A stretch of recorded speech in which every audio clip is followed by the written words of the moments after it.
All right, so we're starting with an introduction to logarithms now.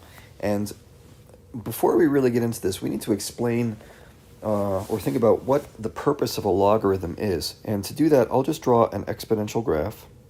Okay, we went over these a bit in the last section.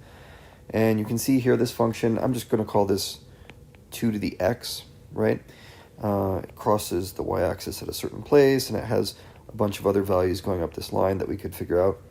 But if you want to actually calculate an equation, and we'll get into equations later, but if you have an exponential equation like 2 to the x equals 4, sometimes you can guess it. It's not that hard. In this case, x would be 2, right? Because 2 to the second power is 4. But sometimes it's going to be a more difficult equation like 2 to the x equals 5. And you can guess all you like. You're not going to come up with something for x that works like this. For this, you have to use calculators. And that's fine, but just like when we were solving trigonometric equations in a previous unit, it's a little difficult to be able to type things like this into a calculator and have the calculator figure it out. So we're going to use a similar technique to those trig function equations. We need an inverse of exponentials. Just like when you have an equation like sine of theta equals, pi. We would say theta equals the inverse sine of pi. If you remember that, we need something that does an inverse function of exponentials. Okay, so let's go ahead and talk about that. The question is, what is the inverse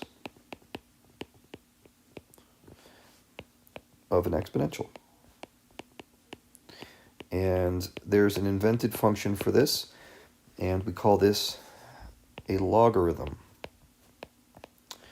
Logarithm. Okay, kind of a funny word. So logarithms are inverse exponentials. And if you imagine what this graph would look like, it's got a shape that you might not be too surprised about if you think about it. Remember what inverse functions look like? They are symmetric about this line, y equals x. And if you look at this inverse right here, this log, and we would call this the log of 2 base 2x. Log base 2x that I wrote right here is the inverse of 2 to the x power.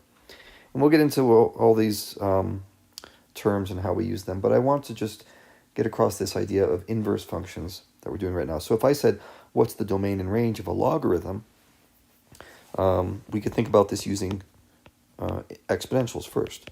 So, for example, what's the domain of 2 to the x? Well, x can be anything. It can go all the way down to negative infinity way over here or positive infinity way up there. So it's going to be negative infinity to positive infinity, right? There are no domain restrictions for this one. And what's the range of an exponential? Like 2 to the x. Well, you can see it's never going to go less than 0, right? 2 to the negative 100 is still more than 0.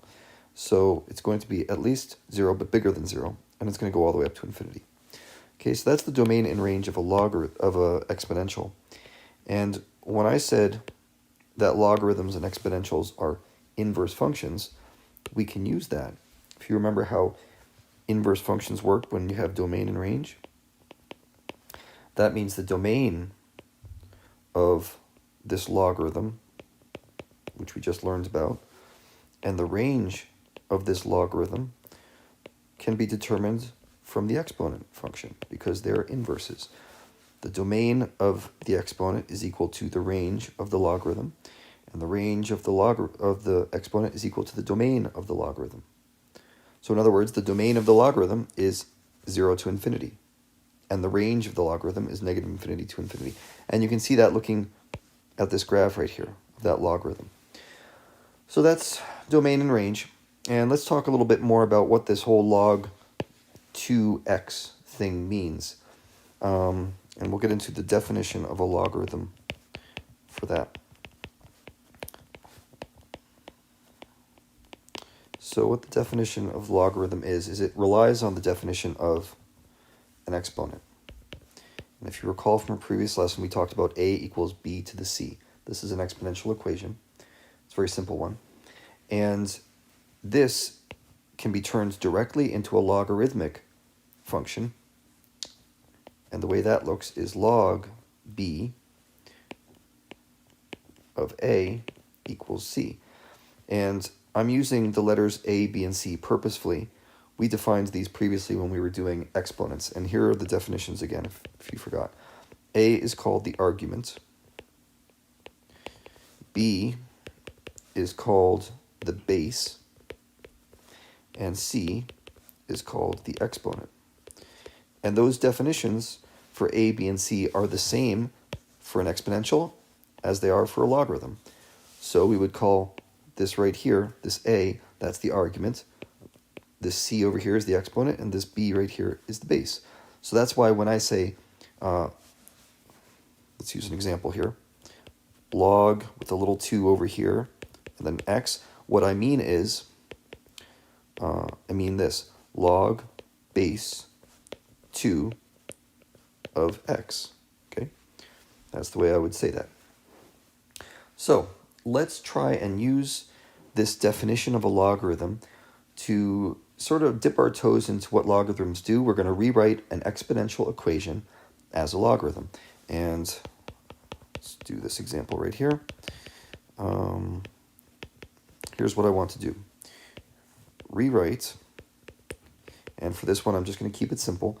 We're going to say 9 to the third power equals 729, right? If you cube 9, you'll get 729. And I want to rewrite that as a logarithm. We will get more sophisticated with these rewriting as logarithm type examples later on. But for now, let's just take a look at this. And as you're starting this out, what I want you to do is think about what's the argument, what's the base, what's the exponent. So in this example above, a, and it's okay to go back to these definitions here as you need them. Let's just copy those, bring them down here so we can look at it. If you think about this, whoa, that's, go away. Okay, if you think about what this is, a is the argument. Well, where is this in the equation? A equals b to the c. It looks like this is a over here. Okay, right there, that's a. So I'm going to say a equals 729. B, that's the base. Where's base in here? That's the number that's being raised to an exponent. That is 9 right here. So b equals 9, and c is the exponent itself. In this case, that's 3.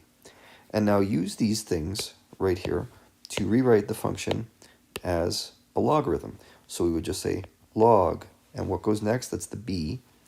So it's going to be base 9. And the argument is 729.